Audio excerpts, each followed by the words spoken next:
रहीम अस्सलाम वालेकुम फ्रेंड्स, आज मैं बनाना शेक बनाऊंगी। इसके लिए मैंने लिया है 2 गिलास दूध। इसमें मैंने डाले हैं 6 बनानास।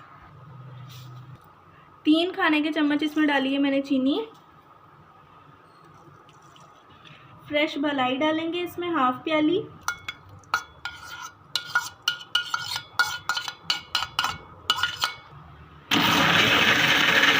शेक करेंगे और फिर सर्व करेंगे। फ्रेंड्स, बहुत ही मज़ेदार सा बनाना शेक रेडी है। अब इसको सर्व करेंगे।